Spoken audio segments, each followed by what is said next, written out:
নমস্কার, আমি অর্পিতার খামখেয়ালি চ্যানেলে আরও একবার সকলকে জানাই স্বাগত। আজকে একটি ডালের রেসিপি ভিডিও নিয়ে আপনাদের সামনে হাজির হলাম। প্রথমেই শুকনো খোলায় মুগ ডালটাকে একটু বেশ ভালো করে ফ্রাই করে নিতে হবে, যতক্ষণ না মুগ ডাল থেকে খুব সুন্দর একটা গন্ধ বের হচ্ছে। মুগ ডাল তৈরি করার সময় আগেই শুকনো খোলায় মুগ ডালটা একটু ভেজে নিলে বেশ সুন্দর একটা গন্ধ বেরোয়, খেতেও কিন্তু বেশ অনেকটাই ভালো লাগে। দেখতেই পাচ্ছেন আস্তে আস্তে মুগ ডালের কালারটা কিন্তু চেঞ্জ হয়ে এসেছে।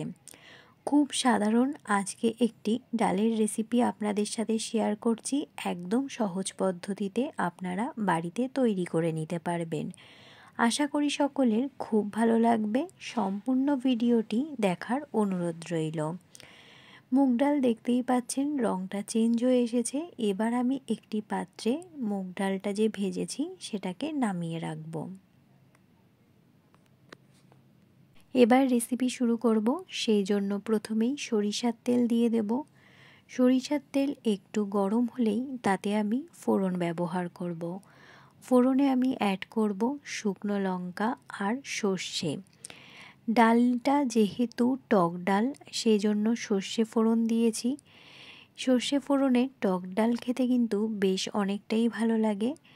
যখন ফোড়ন থেকে খুব ভালো স্মেল বেরিয়ে এসেছে, তখন অ্যাড করব খোসা ছাড়িয়ে রাখা জলপাই গুঁড়োকে।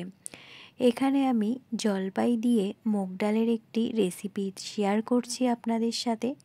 সম্পূর্ণ ভিডিওটি দেখে অবশ্যই জানাবেন আপনাদের আজকের এই রেসিপিটি কেমন লাগলো।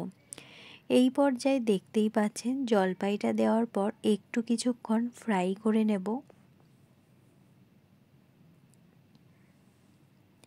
গরমকালে এরকম একটি টক ডাল থাকলে, সাথে একটু ভাজা পোড়া থাকলে খেতে কিন্তু বেশ অনেকটাই ভালো লাগে।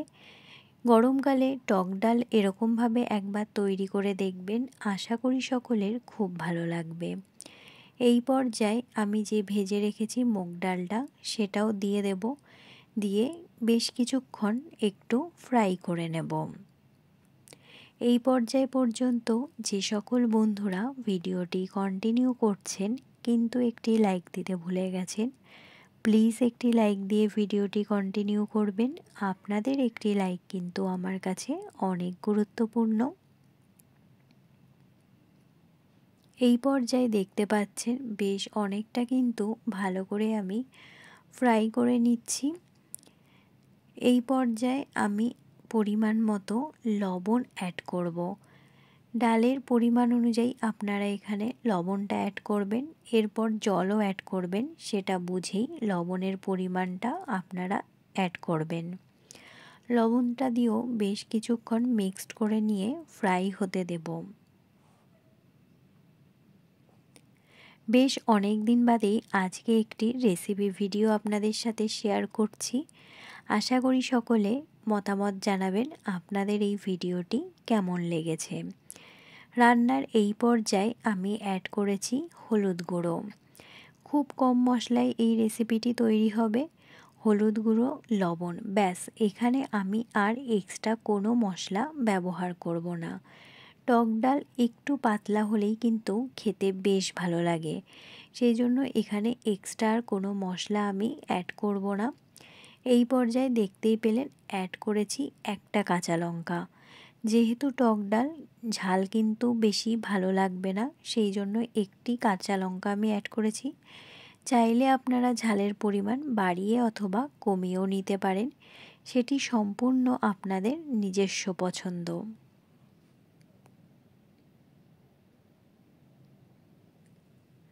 এই পর্যায়ে আমি অ্যাড করে দেব পরিমাণ মতো জল। আমি যে পরিমাণ ডালের গাঢ়ত্ব রাখবো সেরকমভাবেই জল অ্যাড করছি।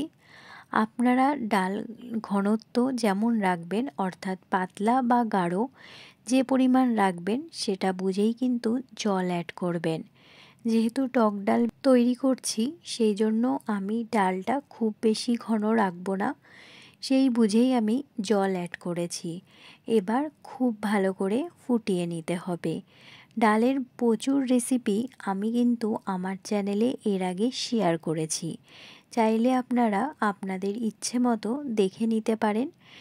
এর আগেও বহু রেসিপি ডালের যখন শেয়ার করেছি তখন আমি বলেছি ডাল যখন আমরা তৈরি করব খুব ভালো করে ডালটা কিন্তু জাল দিতে হবে, অর্থাৎ ফুটিয়ে নিতে হবে।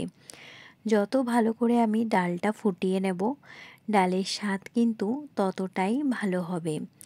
এই পর্যায়ে আপনাদের সাথে কথা বলতে বলতে দেখুন ডাল কিন্তু বেশ ভালো করে ফুটে গেছে, কিন্তু আমি আরও অনেকক্ষণ ডালটা কিন্তু জাল দিয়ে নেব। ডালটা যত পরিমাণ জাল দেব ডালের স্বাদটাও কিন্তু ততটাই বাড়বে। টক ডাল জলপাইগুলোকেও বেশ ভালো করে সেদ্ধ হতে দিতে হবে, সেই জন্য অনেকটা সময় কিন্তু ফুটিয়ে নিতে হবে। আপনারা আমার ভিডিও দেখে অবশ্যই কিন্তু কমেন্টের মাধ্যমে জানাবেন আমার রেসিপি ভিডিও বা যে কোনো ব্লগ ভিডিওগুলো আপনাদের কেমন লাগছে। আপনাদের কমেন্ট আমার কাছে কিন্তু অনেকটাই মূল্যবান।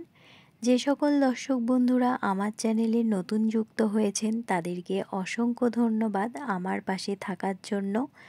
পুরনো বন্ধুদের অসংখ্য ধন্যবাদ, অনেক অনেক ভালোবাসা।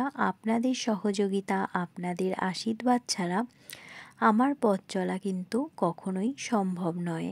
প্রত্যেক ভিডিওতেই আমি আপনাদের এই কথাটাই বলি, আপনাদের সহযোগিতার হাত কিন্তু আমার মাথার উপরে সবসময় থাকবে, না হলে আমি কখনোই এতটা পথ কিন্তু চলতে পারবো না।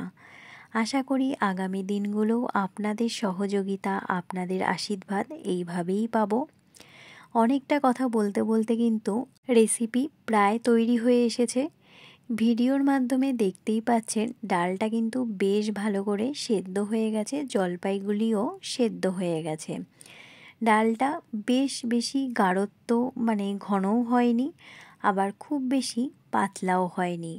ভিডিওর মাধ্যমে আশা করি আপনারা বুঝতে পাচ্ছেন। এই পর্যায়ে কিন্তু ডাল আমার প্রায় তৈরি হয়ে এসেছে।